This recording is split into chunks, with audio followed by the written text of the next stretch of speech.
Ya biasanya memang orang sedang jatuh cinta atau orang sedang patah hati itu mendadak bisa pinter bikin puisi. Ya, boleh kamu cek. Kalian yang sedang naksir siapa atau jatuh cinta sama siapa itu tiba-tiba pinter bikin puisi. Ini menarik teorinya. Di awal-awal tulisannya Jami', ketika ada seorang anak muda yang pingin belajar tasawuf, sama mursyidnya disuruh pulang dulu, disuruh jatuh cinta dulu. Kenapa? Karena orang yang pernah jatuh cinta itu hatinya lembut. Apalagi orang yang pernah patah hati itu, dia ngerti lekak-lekuknya hati. Sementara dunia tasawuf itu kan dunia penguasaan hati. Kalau hati tidak lembut ya sulit kita bisa dekat dengan Allah. Makanya dia disuruh jatuh cinta dulu. Nah, kalian juga begitu. Nanti sesi ini tidak ada artinya kalau kalian tidak pernah jatuh cinta. Jadi, bagi yang pernah jatuh cinta bisa memahami. Ini rutenya. Menarik ya, patah hati ada rutenya. Orang yang kecewa, orang yang patah hati, orang yang sedih, itu ada prosesnya. Nah, ini ada banyak teori tentang itu. Saya ambil teori yang ini. Jadi patah hati itu diawali dari shock, kaget, tersentak. Kemudian dilanjutkan denial, menyangkal. Biasanya kemudian marah. Kalau marahnya reda, melakukan bargaining. Ketika bargaining gagal, dia mengalami depresi. Semoga depresinya teratasi sehingga akhirnya bisa acceptance, bisa menerima. Ya masing-masing fase ada waktunya sendiri. Masing-masing fase ada saatnya sendiri. Tidak bisa kok begitu patah hati. Misalnya kamu diputus pacarmu terus langsung saya terima pak, besok saya cari gantinya. Oh itu kemungkinan tidak cinta kalau bisa seperti itu. Kalau cinta beneran tidak sesederhana itu ganti pasangan. Awalnya pasti shock. Shock itu kaget. Opo ada yang diputus pacarnya tidak kaget. Opo ada yang mengalami kekecewaan ditinggal yang dia cintai. Apapun atau siapapun yang dia cintai itu tidak kaget dan kecewa. Setiap orang pasti shock. Kamu sangat sayang dengan motormu, terus motornya terpaksa dijual karena utang SPP-mu banyak misalnya. Itu kan kamu tetap shock. Kenapa semula ada cinta di situ sekarang berpisah? Apalagi sama kekasih hatimu. Jadi tidak ada orang yang cinta beneran. Sudahlah kita sendiri-sendiri saja, putus saja terus alhamdulillah. Ya kalau bisa begitu itu namanya tidak cinta.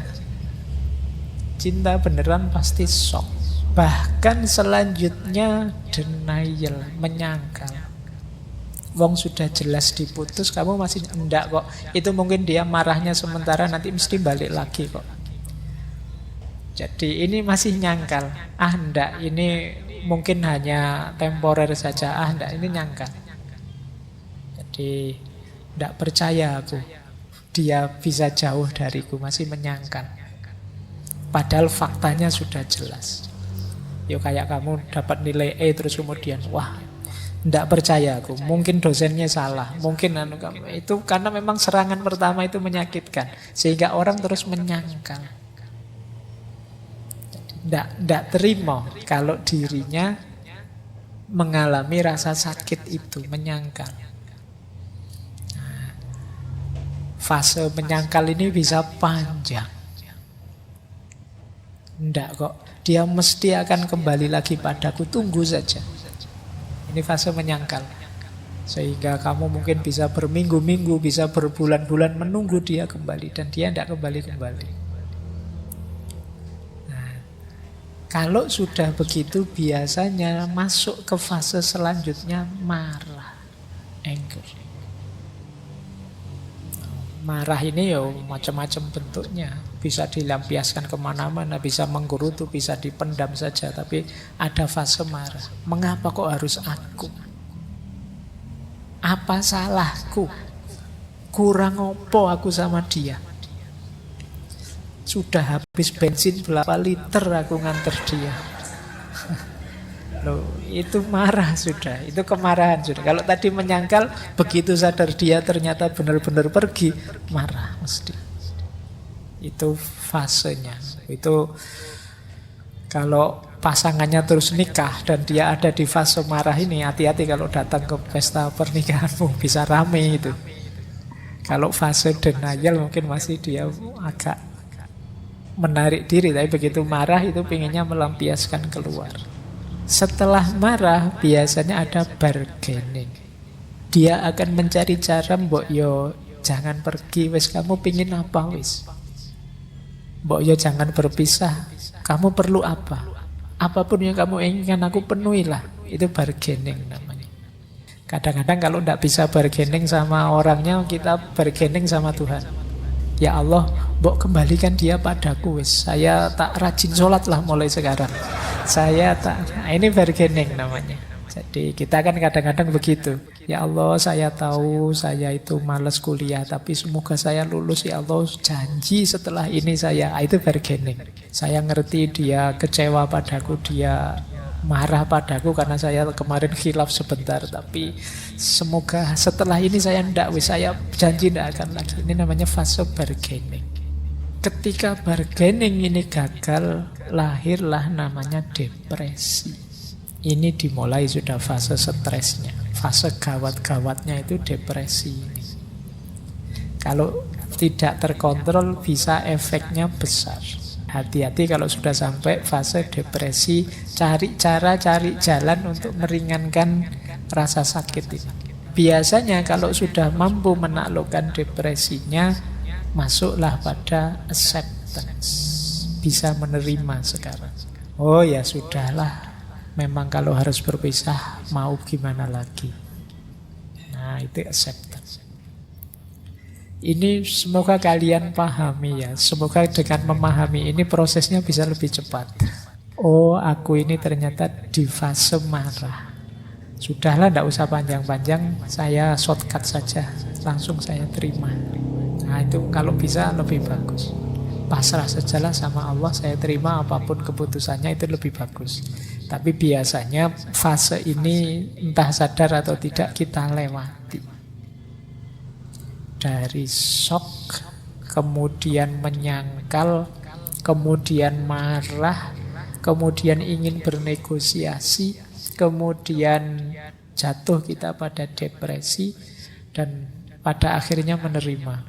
Tapi kalau gagal mengelola depresi, fase menerimanya ya tidak datang. Kita depresi bisa berkepanjangan. Jadi ini rutenya, atau mungkin pakai kalimat yang dulu pernah saya gunakan secara berbeda. Fase paling awal itu menyangkal, not me, bukan aku, aku enggak ngalami ini. Kalau ini gagal terus dia masuk ke fase kedua, why me, mengapa kok aku yang mengalami peristiwa sepahit ini. Kalau ini juga enggak terjawab, masuk pertanyaan ketiga, please not me, tolong jangan aku deh, enggak kuat aku kalau ngalami yang seperti ini. Ini juga gagal, tanya lagi, why it still me? Kenapa kok ternyata memang aku yang gagal ini? Ternyata memang aku yang ditinggal. Terus fase bargaining. Fase bargaining itu I will but. Oke lah, enggak apa-apa, tapi saya perbaiki lagi. Nah, itu yang selanjutnya. Jadi ini sebenarnya sama dengan yang sebelumnya tadi. Shock, denial, anger, bargaining, depression, acceptance. Cuma dengan kata yang berbeda. Awalnya orang menyangkal, mesti bukan aku. Kok ternyata aku? Why me? Kenapa kok aku? Kemudian menegaskan lagi, mbok yo jangan aku. Terus kenapa sih kok masih aku? Why it still me? Oke lah, mbok begini saja, itu bargaining. Tapi pada akhirnya ya diterima, it's okay, tidak masalah. Berarti sudah acceptance. Tapi ini prosesnya sampai it's okay ini panjang. Saya pernah baca buku itu paling cepat 6 bulan. Paling cepat loh ya berarti. Itu berarti bisa panjang. Ada ndak yang patah hati sampai hari ini terbayang-bayang terus? Mestinya masih ada. Padahal patah hatinya sekian tahun yang lalu. Nah, kita menyebutnya tidak bisa move on. Tapi ya memang proses. Yang dalam diri setiap orang beda-beda proses sembuhnya patah hati ini. Patah hati dengan apapun, dengan siapapun. Wong ya kita berpisah dengan apapun siapapun di dunia ini kan pasti. Makanya kemampuan mengelola patah hati itu bagi saya penting.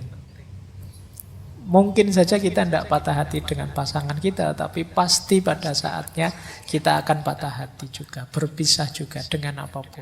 Jadi ini rutenya. Sekarang kita cek efeknya. Nah, hati-hati loh ya, patah hati juga berhubungan dengan kesehatanmu. Yang pertama apa? Gangguan kecemasan kronis.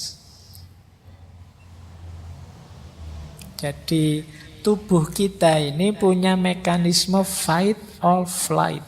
Kalau merasa ada bahaya. Kayak kita waktu ketemu harimau misalnya di depan kita. Itu kan alternatif juga fight or flight. Cirinya apa? Tubuh kita bereaksi fight or flight itu biasanya ya kita gemetar, jantung berdebar-debar, kepala pusing, mual, cemas, takut ini, takut itu. Ini kecemasan kronis. Tidak ada apa-apa kita gemeteran sendiri, takut sendiri, jantung berdebar, kepala pusing. Ini fight or flight. Mungkin pernah saya jelaskan dulu orang yang kena gejala psikosomatis itu kan karena pikirannya tidak tenang, pikirannya cemas, ya fisiknya kena. Perutnya mules, kepalanya pusing, vertigo. Nah, ini karena kecemasan. Nah, tubuh kita juga begitu patah hati. Ya mekanisme tubuh kita ini mekanisme mencari selamat tadi, bahaya ini datang. Dia ingin menyelamatkan dirinya, maka itu tadi jantung berdetak lebih cepat, kepala jadi pusing, perut rasanya mual. Nah ini namanya gangguan kecemasan. Ya kalau cuma ketemu harimau sebentar, wong patah hati ini lama. Kita terus-terusan begitu, ya mesti fisik kita kena. Gangguan kecemasan itu ya tidak sederhana, orang yang ngalami mesti merasakan pusingnya. Saya ada teman gangguan kecemasan itu karena sempat melihat temannya meninggal gara-gara kena stroke. Itu dia was-was terus. Kepalanya pusing sedikit, waduh jangan-jangan gejala stroke ini. Terus dia jantungnya berdebar-debar, berkeringat dingin. Ini gangguan kecemasan. Nah yang patah hati juga mudah terkena ini. Karena patah hati itu tubuhmu merespon ada bahaya datang. Makanya orang sangat marah, orang sangat sedih itu kan jantungnya berdebar-debar, keringatnya keluar, keringat dinginnya keluar, mungkin asam lambungnya naik sehingga dia pusing dan lain sebagainya. Ayo dihati-hati. Ya kalau kamu masih muda, masih sehat, tapi nanti di usia tertentu mengalami gejala ini ya harus agak hati-hati. Itu yang pertama. Apalagi karena situasi itu nanti sistem imun kita bisa turun. Kalau tadi dopamin dan lain-lain yang keluar, waktu kita sedih, stres, itu ada hormon namanya kortisol yang keluar. Kortisol ini orang menyebutnya hormon stres. Dia menurunkan kekebalan tubuh, menaikkan gula darah. Kalsium dalam tulang juga turun, tekanan darah naik. Kamu jadi kurus, jadi males makan. Makanya jangan heran kalau orang patah hati itu males makan. Kok patah hati malah makannya enak sekali, lahap sekali. Kamu itu beneran patah hati apa gimana? Biasanya memang males makan karena stres. Dan ini tentu saja daya tahan tubuhmu turun. Jangan lupa ada juga namanya broken heart syndrome. Ini bisa menyebabkan kematian. Patah hati bisa mati, bisa. Di dunia kedokteran ada itu tadi istilahnya broken heart syndrome atau Takotsubo kardiomyopati. Ini jantungnya yang kena. Jadi ketika ada tekanan kuat karena stres, ya jantungnya yang kena. Nah, kalau sejak semula tidak terlalu fit, yo bisa saja membawa kematian. Makanya rasanya tadi kok simpel, sederhana, cuma diputus pacar, yo situasinya bisa beragam. Bahkan bisa berujung kematian. Ada banyak cerita-cerita itu kan, orang yang eh, patah hati sampai kemudian mati.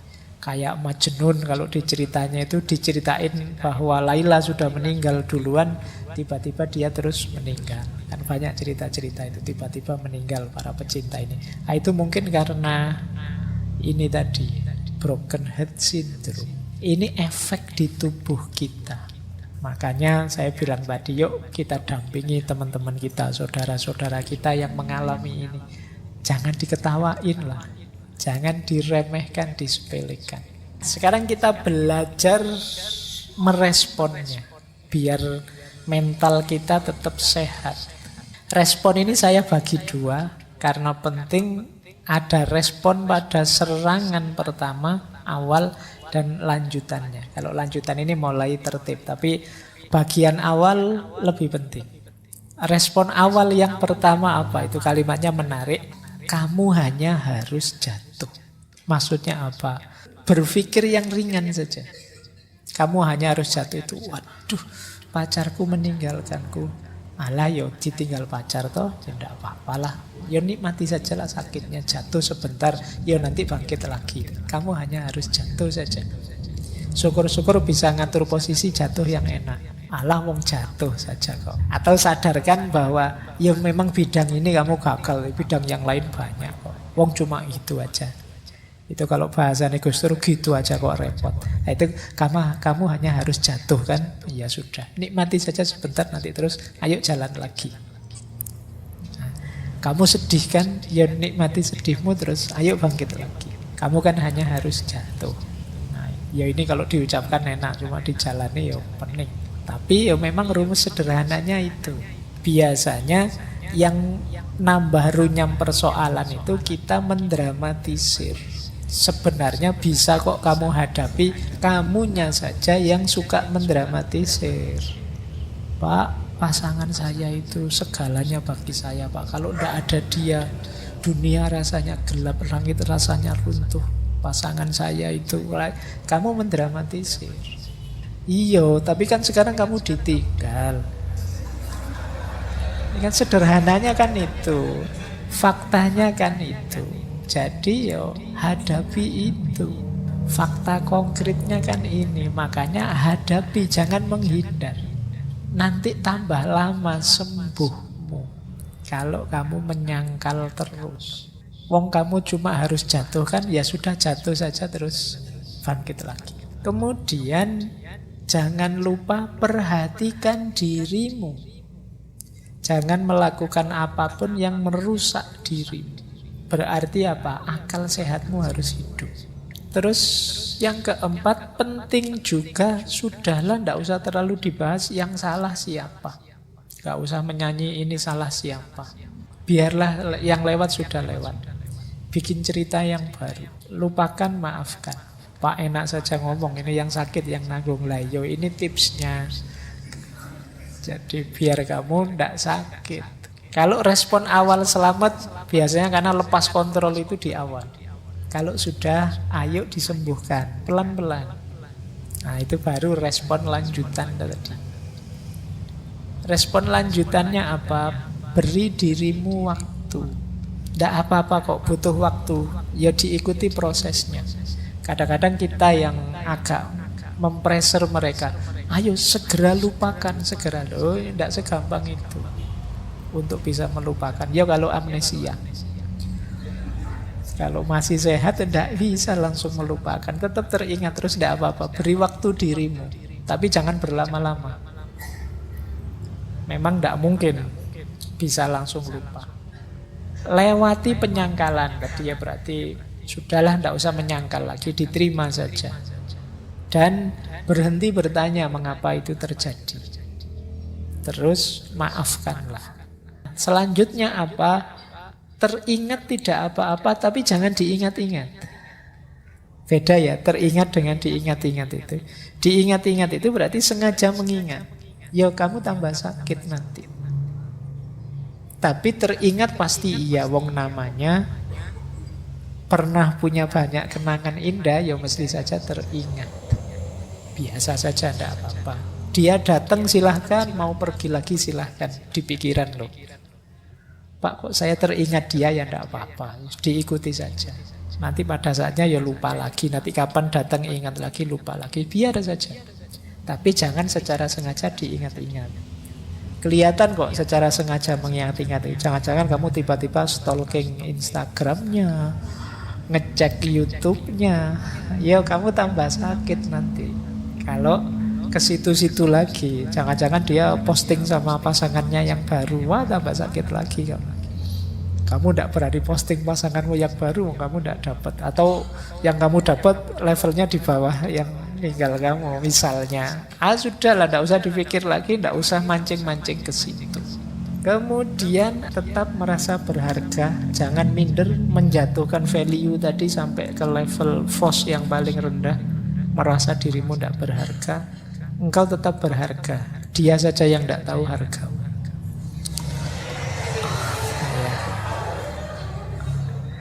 Yo, maksudnya dia saja yang tidak tahu hargamu. Kalau dia tahu, ninggal kamu sejak lama. Ya wis, pokoknya tetaplah engkau orang yang berharga, tidak usah khawatir. Saatnya kamu menghidupkan sistem pendukungmu. Sistem kita itu kan punya banyak sistem pendukung. Kita punya keluarga, kita punya teman, kita punya sahabat, lingkungan kita banyak kok. Sistem pendukung di sekeliling kita banyak. Ayo dimanfaatkan. Punya teman curhat, punya sahabat. Kembali ke keluarga yang selalu pasti siap menerima kita. Jadi ada banyak supporter kita, tidak usah khawatir. Terus layani diri kita dengan baik. Sementara memanjakan diri tidak apa-apa. Pengen makan enak, ayo. Pengen tiduran yang lama, rebahan, ayo. Wong yo kemarin juga sudah rebahan terus kan. Jadi sekarang ada alasannya, tidak apa-apa. Terus cobalah aktivitas atau hobi yang baru. Cari kesibukan lah biar nggak ngelamun terus. Bangun kenangan-kenangan baru. Bahkan ada yang bilang, datangi tempat-tempat yang dulu kamu perlu kenangan dengan dia, bikin kenangan yang baru di situ. Jadi biar ketumpuk, yang teringat kenangan yang terakhir ini, yang lebih indah. Mungkin dengan keluarga, dengan sahabatmu, yang lebih menyenangkan. Bersosialisasilah, jangan mengurung diri. Yo, akan lebih meringankanmu. Boleh pakai teknik-teknik coping kalau dalam psikologi. Mungkin pernafasan, mungkin meditasi untuk menenangkan diri. Bisa mempertimbangkan saatnya membuka hati kembali. Jangan khawatir, yang lain masih banyak yang mau dengan dirimu. Setiap orang ada jodohnya. Nah, ini rumus sederhana untuk tetap membuatmu kuat. Tidak usah khawatir. Kan alasan yang paling enak untuk menenangkan diri kan, oh memang mungkin bukan jodohku.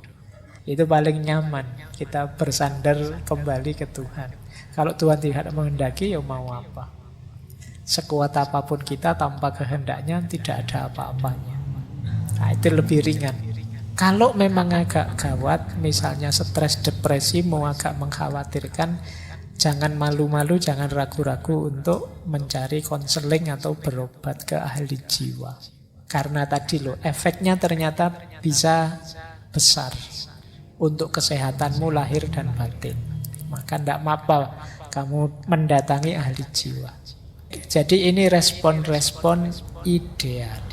Nah, sekarang kita lihat beberapa perspektif psikologi. Ini menarik. Ada tuntunan dari Brian McGill. Kata dia, sebenarnya ayo kita lihat dari sudut pandang yang berbeda. Kata dia, sebenarnya hatimu bukan patah. Hati tak akan bisa patah. Yang kamu rasakan adalah sakitnya tumbuh.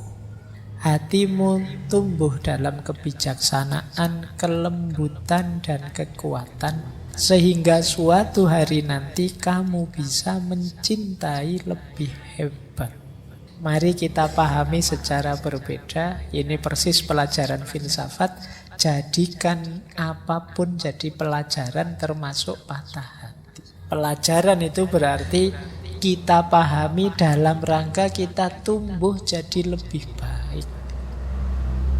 Kita harus tambah baik dari pengalaman, termasuk pengalaman patah hati. Maka peristiwa hati yang patah itu jangan dipahami hati yang patah, tapi kita pahami sebagai pelajaran untuk kita tumbuh.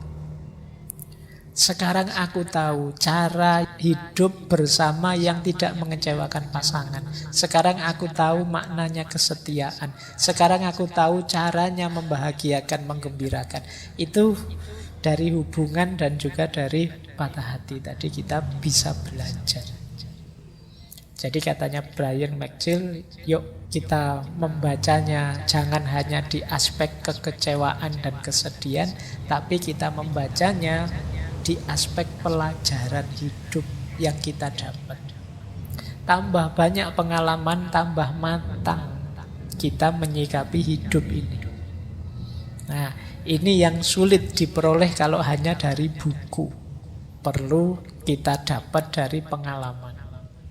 Jadi ini pelajaran menurut saya jadi strategi untuk kita biar tidak terjebak di situ-situ terus. Tapi kita mengambil sudut pandang yang berbeda bahwa penderitaan yang kita rasakan itu hakikatnya adalah pelajaran. Nah, ada lagi pelajaran dari Hemingway, kata dia the most painful thing is losing yourself in the process of loving someone too much and forgetting that you are special too. Kalian boleh tetap nyambung, boleh pisah, tapi tolong jangan kehilangan dirimu. Banyak orang yang saking melekatnya pada seseorang dengan alasan saking cintanya sampai dia melenyapkan dirinya, kehilangan dirinya. Jadi cinta berubah jadi kompromi-kompromi. Asal engkau tidak pergi, aku rela berubah jadi apapun yang engkau inginkan. Ini namanya kompromi, bukan cinta. Atau kalau pasanganmu hanya mau mencintaimu dengan syarat dan ketentuan seperti iklan,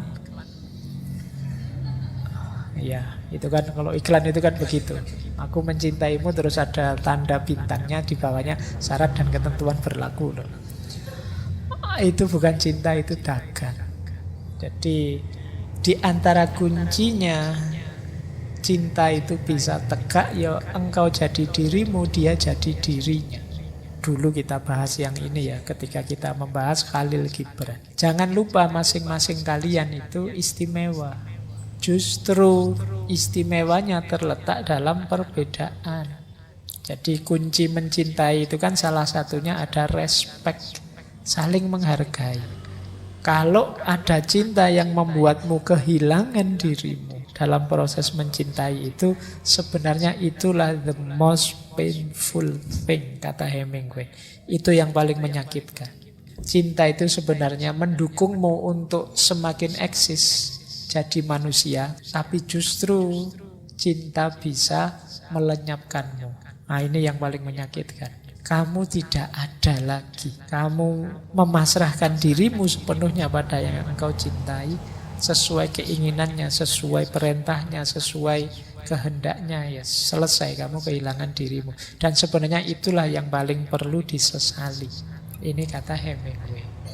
Nah, ini pelajaran selanjutnya. Jadi patah hati itu natural saja karena yang bertemu itu bisa cocok, bisa tidak. Perpisahan itu niscaya. Tapi semoga kalian tidak kehilangan diri, tidak berkompromi. Ini juga ada kalimat, air mata yang mengalir untuk orang lain itu bukan tanda kelemahan, tetapi tanda hati yang jernih.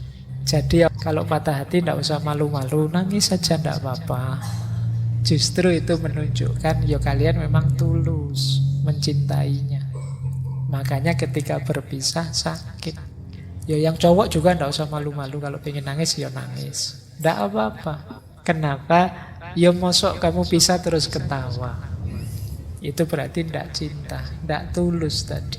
Pisah terus nyukur-nyukur ke, yo rasain lu, Kalau memang tulus kemarin mencintai, berpisah itu memang sakit. Tidak apa-apa menangis, karena tangisan itu bukan pertanda bahwa kamu lemah, tapi pertanda bahwa kamu tulus. Jadi wong manusia itu makhluk makna. Apa-apa ya kamu maknai yang positif lah. Tangisan dimaknai sebagai ketulusan. Nanti perpisahan dimaknai sebagai takdir atau barokah atau apalah, monggo. Nah itu kan lebih meringankan hatimu daripada kamu maknai sebagai bencana. Atau maknai seperti tadi, begitu diputus, wah ini berarti Allah sedang memberiku pelajaran tambahan. Aku harus nyari pelajaran lagi ke yang lain, tidak hanya pelajaran ini. Nah itu lebih meringankan.